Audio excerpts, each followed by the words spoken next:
నమస్కారం. ఈటీవీ తీర్థయాత్ర కార్యక్రమానికి స్వాగతం. మన రాష్ట్రంలో ఉన్న అతి పురాతన పుణ్యక్షేత్రాలలో ఒకటిగా విరాజిల్లుతున్న శ్రీ అశ్వత్థ నారాయణ స్వామి వారి దివ్యక్షేత్రం పెద్దపప్పూరు.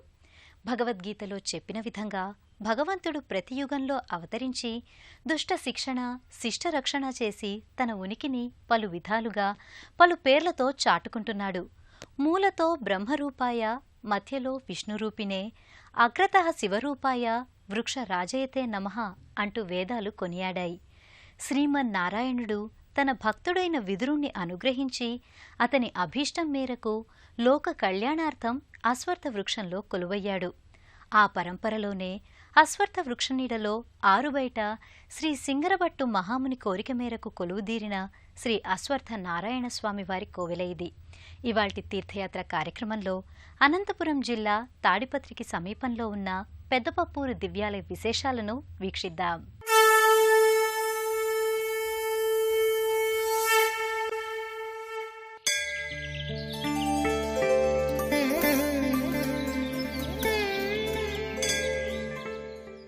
పౌరాణిక ప్రాశస్త్యాన్ని సంతరించుకున్న ఈ ఆలయం శ్రీ సింగరభట్టు మహాముని కోరిక మేరకు రూపుదిద్దుకున్న దివ్యాలయంగా వినుతికెక్కింది. ప్రశాంత వాతావరణంలో రణగుణధ్వనులకు దూరంగా భక్తులకు కావలసినంత మానసిక ఆనందాన్నిస్తున్న ఈ ఆలయం భక్తుల మదిలో ఓ చెరగని ముద్ర వేస్తుందనటంలో అతిశయోక్తి లేదు.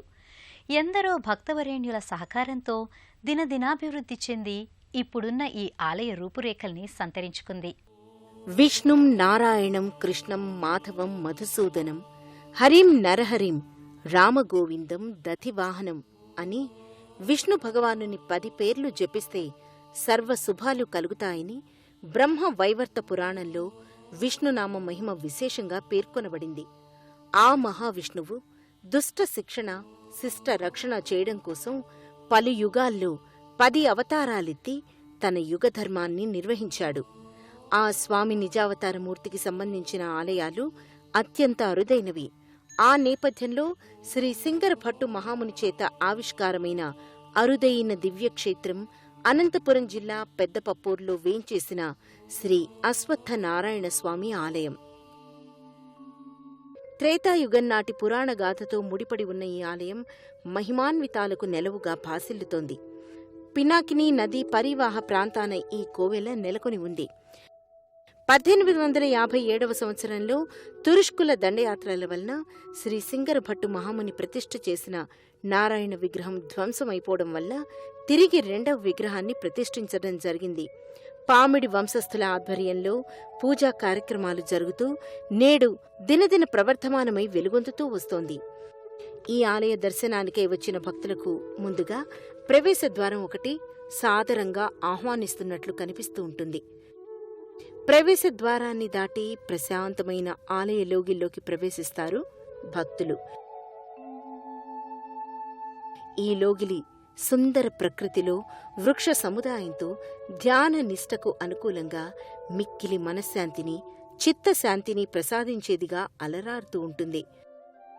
ఒకవైపు ఆలయ పుష్కరిణి, ఒకవైపు పక్షుల కిలకిలారావాలు, మరోవైపు పర్వతాల ఒంపుసొంపులు భక్తుల మదిలో ఓ చెరగని ముద్ర వేస్తాయి.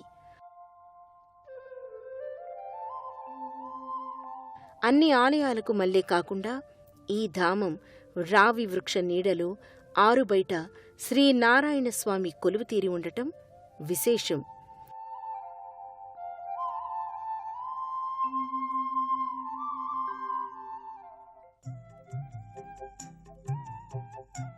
పినాకినీ నది నైరుతి దిశ నుండి ఈశాన్య దిశగా నిలబడి ఈ ధామంలోని రావి వృక్షాన్ని చూస్తే వామనుడు గొడుగుపట్టి నిల్చున్న రీతిగా కనిపిస్తుండటం ఒక అద్భుతంగా చెప్తారు.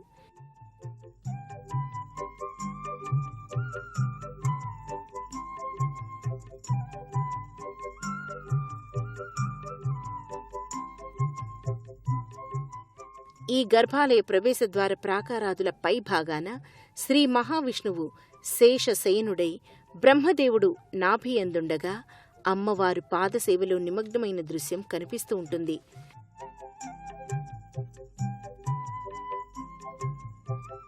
శ్రీ సింగరభట్టు మహాముని ఘోర తపస్సు చేసి నారాయణుణ్ణి ప్రసన్నం చేసుకున్న పవిత్ర వృక్షరాజ స్థలాన్నే ఇప్పుడు మనం చూస్తున్నాం. ఈ ఆలయ ఆవిర్భావానికి సంబంధించి ఓ పురాణగాథ ప్రచారంలో ఉంది. సింగరభట్టనే మహామునీశ్వరుడు కంచిక్షేత్రంలో కొలువుదీరిన శ్రీ వరదరాజస్వామిని దర్శించుకోవాలని 12 సంవత్సరాలుగా సేవిస్తూ ఉండేవాడు. ఒకరోజు స్వామివారు స్వప్నంలో దర్శనమిచ్చి హిమాలయ ప్రాంతం నుండి ఒక ఋషిపుంగవుడు వస్తాడని, అతని బ్రహ్మహత్యా పాతకాన్ని స్వీకరించి ఇప్పుడున్న శ్రీ అశ్వత్థ నారాయణ కట్ట సమీపాన తపమాచరించమని, అనతి కాలంలోనే నారాయణుడి దర్శనం తప్పక కలుగుతుందని చెప్పి అంతర్ధానమయ్యాడట. అలా ఎన్నో సంవత్సరాలు గడిచిపోగా స్వామివారి దర్శనం తనకు కాదేమోనని చింతిస్తూ ఉండగా ఒకనాటి కలలో వేదవ్యాస మహర్షి కనిపించి స్వామివారి దర్శనం తప్పక కలుగుతుందని, అనంతర కాలంలో ఆ ఆలయం మహాపుణ్యక్షేత్రమవుతుందని చెప్పాడట. ఒకరోజు సింగరభట్టు మహాముని పినాకినీ నదిలో స్నానమాచరిస్తుండగా శ్రీనారాయణస్వామి విగ్రహం చేతిలోకి వచ్చిందట. తదనంతరం శ్రీ మహావిష్ణువు శంఖు చక్ర గద కౌముదాలతో సింగరభట్టు మహామునికి ప్రత్యక్షమై ఇప్పుడున్న శ్రీ అశ్వత్థ నారాయణ కట్టను చూపించి ఇక్కడే ప్రతిష్ఠ చేయమని, అంతా శుభమే జరుగుతుందని చెప్పి అంతర్ధానమయ్యాడట. ఇలా స్వామివారు వ్యక్తపరిచిన ఆ స్థలంలోనే శ్రీ అశ్వత్థ వృక్షనీడలో ఆరుబయట శ్రీ అశ్వత్థ నారాయణ స్వామి కొలువై భక్తులను కటాక్షిస్తున్నాడు. ఈ అశ్వత్థ వృక్ష నీడలో శ్రీ సింగరభట్టు మహాముని కోరిక మేరకు శ్రీ నారాయణ స్వామి శ్రీ అశ్వత్థ నారాయణ స్వామిగా కొలువుతీరాడు. భక్తులు స్వామివారి దివ్యమంగళమూర్తిని దర్శించుకొని చేతులు జోడిస్తారు. అనంతరం స్వామివారి చుట్టూ ప్రదక్షిణలు చేస్తారు.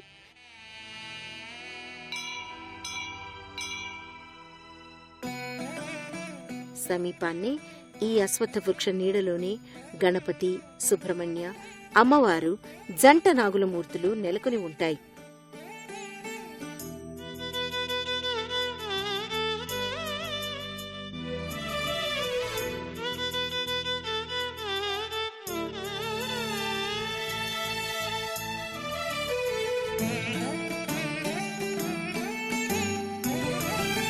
కలియుగమిటులైన కలదుగాని కరుణ జలజాక్ష హరిహరి సర్వేశ్వరా.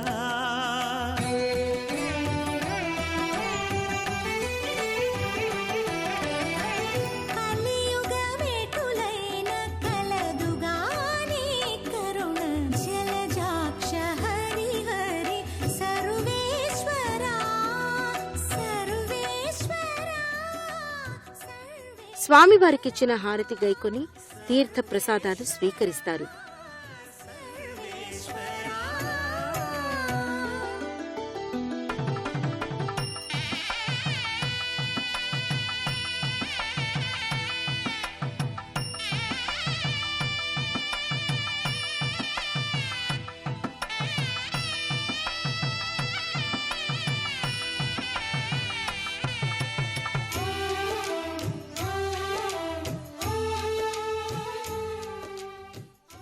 బ్రహ్మ విష్ణు మహేశ్వర స్వరూపమైన ఈ రావి వృక్ష ప్రదక్షిణ మార్గంలోనే ఓవైపు శ్రీ ఆంజనేయ స్వామి కొలువుతీరి ఉంటాడు.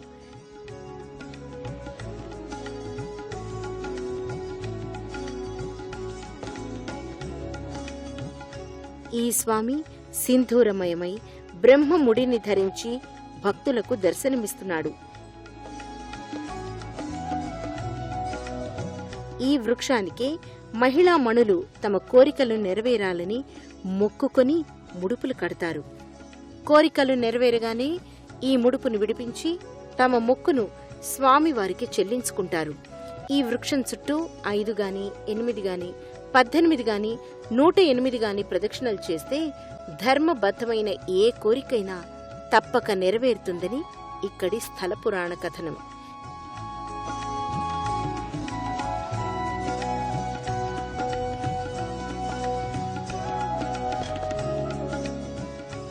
ఈ గర్భాలయ మూర్తికి సమీపాన ఒకవైపు శ్రీ సీతారామలక్ష్మణ ఆంజనేయ స్వామి మూర్తులు నెలకొని ఉంటాయి. సదా స్వామివారి సేవలో అన్నట్లుగా హనుమంతుడు దాసానుదాసుడై ముకుళిత హస్తాలతో అంజలి ఘటిస్తూ ఉంటాడు.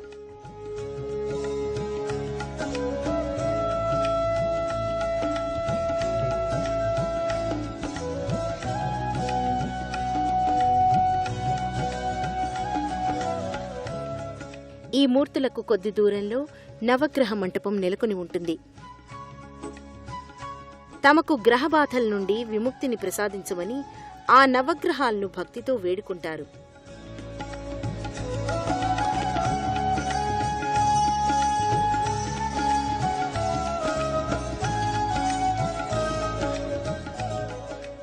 పెద్దపప్పూరు శ్రీ అశ్వత్థ నారాయణ స్వామి ఆలయంలో పలు ఉపాలయాలున్నాయి. ఈ ఉపాలయాల్లో శ్రీ భీమలింగేశ్వర స్వామి ఆలయం ప్రధానమైనదిగా చెబుతారు. పాండవులు అజ్ఞాతవాసంలో ఉన్నప్పుడు ఈ ప్రాంతానికి వచ్చినప్పుడు స్వయంగా భీముడు ధర్మరాజు ఆదేశానుసారం ప్రతిష్ఠించిన పరమ పవిత్ర లింగంగా చెబుతారు. ఆ భీమలింగేశ్వర స్వామి దర్శనం చేసుకుందాం, ఆ స్వామి కృపకు పాత్రులవుదాం. తదనంతరం ప్రధాన ఉపాలయమైన శ్రీ ఉమా భీమలింగేశ్వర స్వామి ఆలయానికి చేరుకుంటారు. ప్రధానంగా ఈ ఆలయంలోని గర్భాలయమూర్తి పడమరకు అభిముఖంగా కొలువు తీరడం విశేషం. రత్నైకల్పితమాసనం హిమజలై స్నానం చ దివ్యాంబరం నానారత్న విభూషితం. ప్రాంగణంలోకి చేరుకున్న భక్తులకు ముందుగా ధ్వజస్తంభ దర్శనం కలుగుతుంది. చంపక బిల్వపత్ర రచితం పుష్పం చ ధూపం తదా దీపం దేవదయానిధే పశుపతే హృత్కల్పితం గృహ్యతాం. సమీపాన్ని బలిపీఠం ఉంది. గర్భాలయ మూర్తికి ఎదురుగా 4 కాళ్ల మంటపంలో శ్రీ నందీశ్వర స్వామి కొలువు తీరి ఉంటాడు. రంభాఫలం స్వాదుదం శాకానామయుతం జలం రుచికరం కర్పూరఖండోజ్వలం తాంబూలం మనసా మయా విరచితం భక్త్యా ప్రభో స్వీకురు.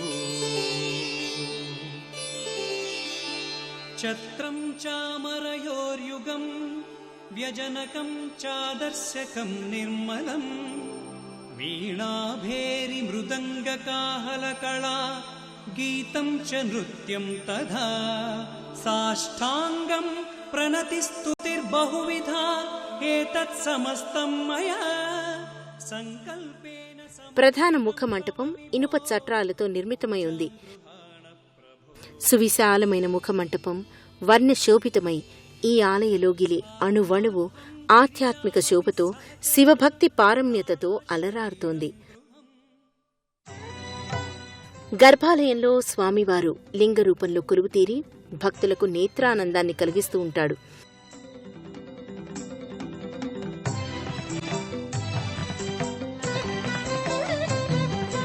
నమః శివాయ నమః శివాయ నమః శివాయ నమః శివాయ జటాజూటధారి నమః శివాయ నమః శివాయ నమః శివాయ జటాజూటధారి నమః శివాయ.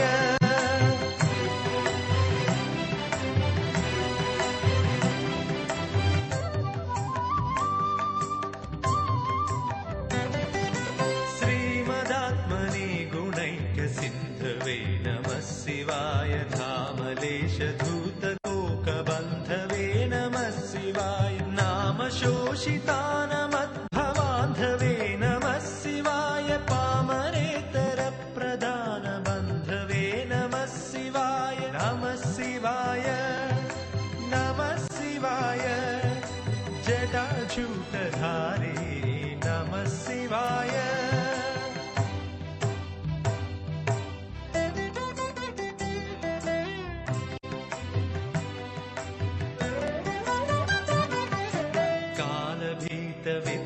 विप्रबालपालते नमः शिवाय शूलभिन्न दुष्टदक्षबालते नमः शिवाय मूलकारणाय कालकालते नमः शिवाय पालयाधुवादयालवालते नमः शिवाय नमः शिवाय.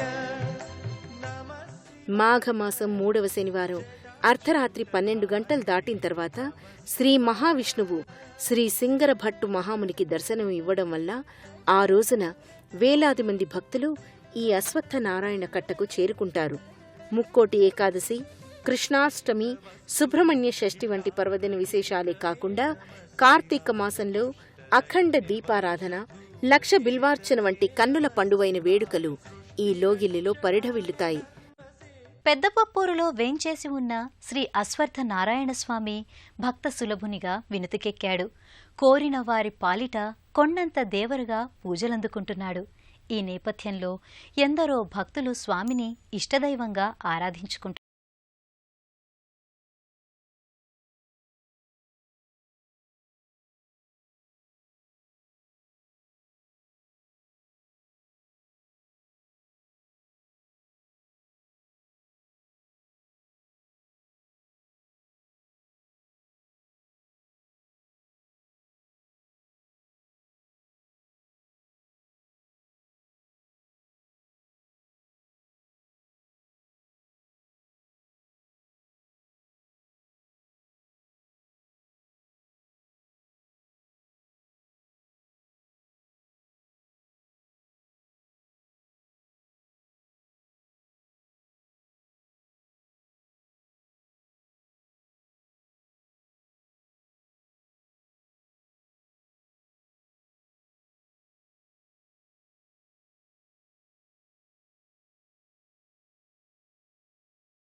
శివం అంటేనే ఆనందం, సంతోషం.